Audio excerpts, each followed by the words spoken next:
Hello everyone, welcome to unknown facts.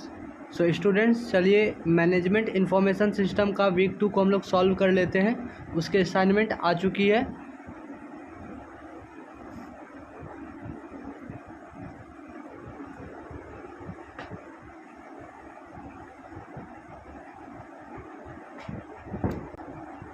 First of all I would like to thank you all.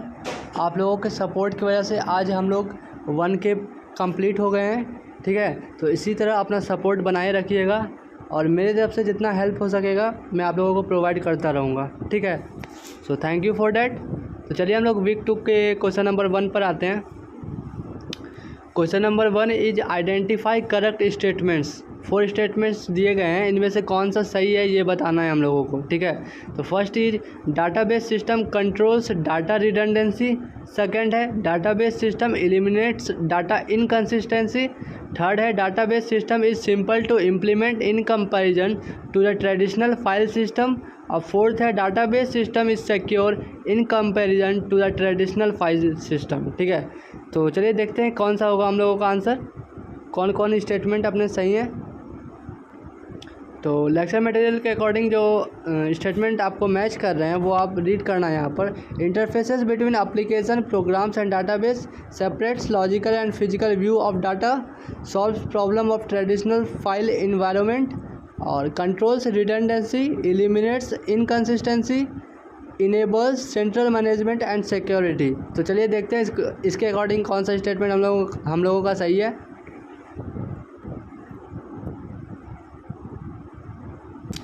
तो इसमें जो first statement है database system controls data redundancy, ये सही है। Statement 2 जो है database system eliminates data inconsistency, ये भी सही है। और फोर्थ वन जो है database system is secure in comparison to the traditional file system, ये भी सही है। लेकिन थर्ड वाला जो स्टेटमेंट है वो आपका सही नहीं है। ठीक है, सो थर्ड को वो छोड़ करके बाकी सभी सही है, यानी 1, 2 and 4, 1, 2 and 4 is in option C. So first का जो आंसर हो जाएगा वो ऑप्शन सी हो जाएगा। ठीक है, क्वेश्चन 2 पर शिफ्ट होते हैं। विच of the following is a diagrammatical representation of the logical structure of the database. ठीक है, flow chart, entity relationship diagram, entity diagram या ट्री डायग्राम। तो देखते हैं कौन सा होगा। तो अकॉर्डिंग टू जो लेक्चर मटेरियल हम लोगों का अप्रोप्रिएट आंसर होगा वो हो जाएगा एंटिटी रिलेशनशिप डायग्राम्स। आप यहाँ पे पॉइंट थर्ड जो है आप उसको रीड कर सकते हो। A set of diagrammatic tools use to create these models are called ER diagrams. ER stands for entity relationship diagrams. ठीक है, और ER डायग्राम हम लोगों में है ऑप्शन बी में। ठीक है, तो जो 2 का आंसर हो जाएगा वो ऑप्शन बी हो जाएगा। Question third is what are the main objectives of database normalisation. इसका क्या मेन ऑब्जेक्टिव है। ठीक है, तो ऑप्शन है to increase data redundancy and complexity. Option B है to enhance query performance and add redundancy. Third है to reduce data redundancy and ensure data integrity to make the database structure more complex. इसमें mainly जो बात की जा रही है data redundancy से रिलेटेड। तो चलिए देखते हैं स्टेटमेंट हम लोगों का लेक्चर मटेरियल में क्या दिया हुआ है। तो आप यहाँ पर जो फर्स्ट लाइन है नॉर्मलाइजेशन का आप इसमें पढ़ सकते हो। Streamlining complex grouping of data to minimise redundant data, है ना, आप यहाँ रीड कर सकते हो। मिनिमाइज करने की बात हो रही है, तो मिनिमाइजिंग वाला ऑप्शन कौन सा है। तो आप यहाँ देख सकते हो data to reduce data redundancy, है ना, सी। तो जो हम लोगों का आंसर हो जाएगा वो आपका थर्ड का सी हो जाएगा। ठीक है, क्वेश्चन 4 देखते हैं। How does a data mart differ from a data warehouse. Data mart जो है वो डाटा वेयर हाउस से किस प्रकार विपरीत है, मतलब डिफरेंस है दोनों में। ठीक है, अंतर है। तो ऑप्शंस जो है data marts are smaller versions of data warehouses. Data marts store only historical data. Data marts are used for transactional processing. Data marts focus on specific subjects और बिजनेस लाइन।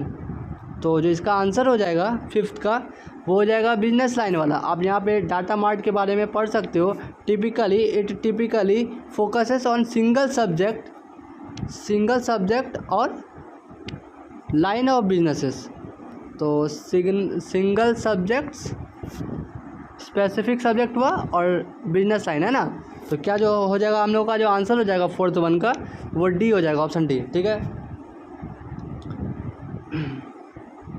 क्वेश्चन नंबर 5 है, in the given table which attribute will be eligible for the primary की।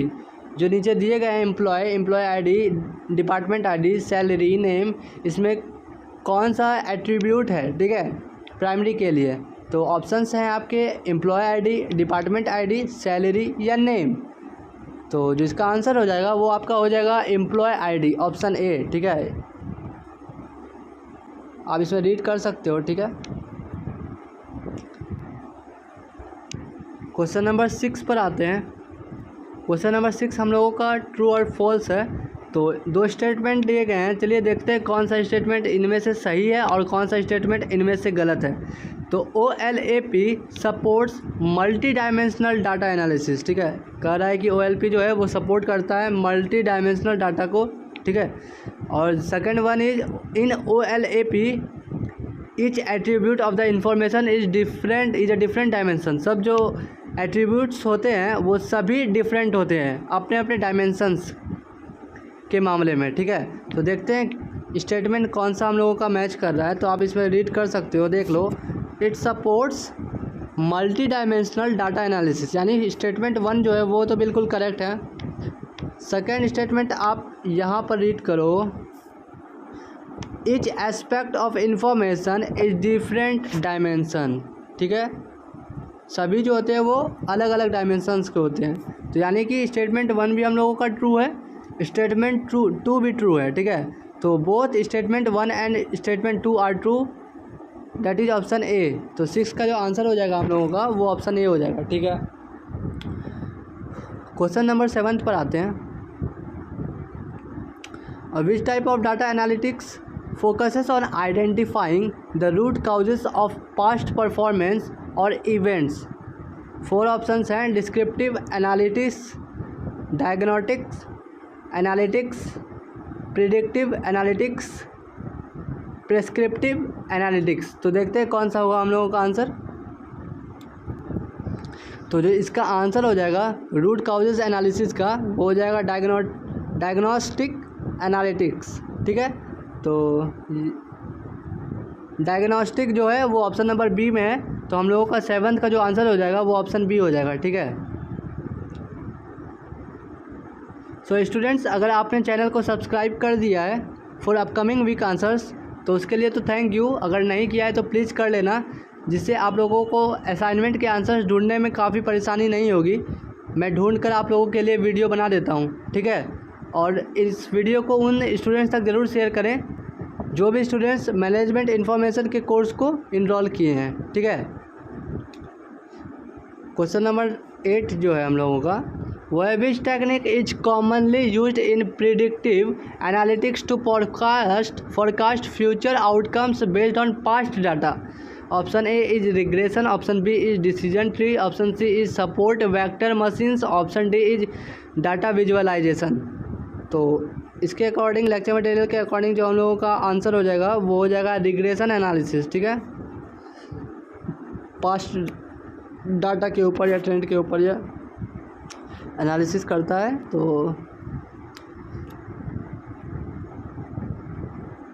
तो जो हम लोगों का होगा इसका आंसर 8 का वो ऑप्शन नंबर ए हो जाएगा, रिग्रेशन। हाँ ठीक है। क्वेश्चन नंबर 9 और 10 दो बच्चे हैं, चलिए इनको भी सॉल्व कर लेते हैं। Question number 9 is given data on customers past purchases, their browsing history and demographics. Your model needs to predict the likelihood of each customer purchasing a new product. This is a regression task, classification task, clustering task या none। कौन सा task के अंदर ये आता है? तो ये आएगा आपका क्लासिफिकेशन टास्क के अंदर में। ठीक है, तो इसमें classification task is in option number B. So 9 का जो आंसर हो जाएगा वो ऑप्शन बी हो जाएगा। ठीक है,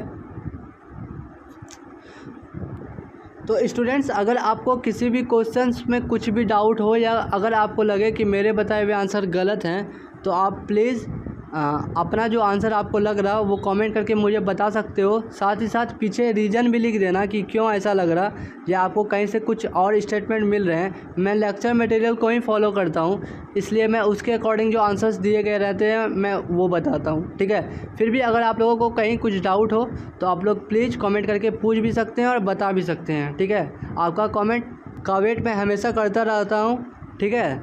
तो प्लीज़ कमेंट कीजिएगा अगर कोई भी डाउट हो तो, ठीक है। तो लास्ट क्वेश्चन जो है, which of the following is a predictive analytics application in retail. 4 options है, estimating future sales based on historical data and seasonal trends, tracking real time in inventory levels, analysing customer feedback from surveys, managing employ work schedules. तो जो इसका answer हो जाएगा वो हम लोगों का हो जाएगा ऑप्शन नंबर